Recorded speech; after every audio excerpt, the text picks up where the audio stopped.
ସମ୍ବଲପୁର ଜିଲ୍ଲା କୁଚିଣ୍ଡା ବ୍ଲକ ଅନ୍ତର୍ଗତ ହାଡ଼ିପାଲି ଗ୍ରାମ ପଞ୍ଚାୟତ ରାଜୀବ ଭବନଠାରେ ଓଡ଼ିଶା ଜଙ୍ଗଲ, ପରିବେଶ ଓ ଜଳବାୟୁ ପରିବର୍ତ୍ତନ ବିଭାଗର ପଞ୍ଚାୟତ ସ୍ତରୀୟ ବନାଗ୍ନି ସଚେତନତା ଶିବିର ଅନୁଷ୍ଠିତ ହୋଇଯାଇଛି।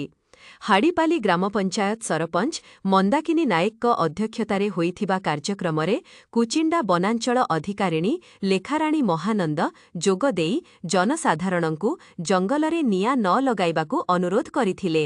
ଏହା ସହିତ ସେ କହିଥିଲେ ଯେ ଅଜ୍ଞାନତାବଶତଃ ହେଉ କିମ୍ବା ଜାଣିଶୁଣି ହେଉ କିଛି ଲୋକ ଜଙ୍ଗଲରେ ନିଆଁ ଲଗାଇ ଦେଉଛନ୍ତି। ଫଳରେ ଜଙ୍ଗଲ ନଷ୍ଟ ହେବା ସହିତ ବହୁ ମୂଲ୍ୟବାନ ଔଷଧୀୟ ବୃକ୍ଷଲତା ନଷ୍ଟ ହେବା ସହିତ ବନ୍ୟପ୍ରାଣୀମାନେ ମଧ୍ୟ ମୃତ୍ୟୁମୁଖରେ ପଡ଼ୁଛନ୍ତି।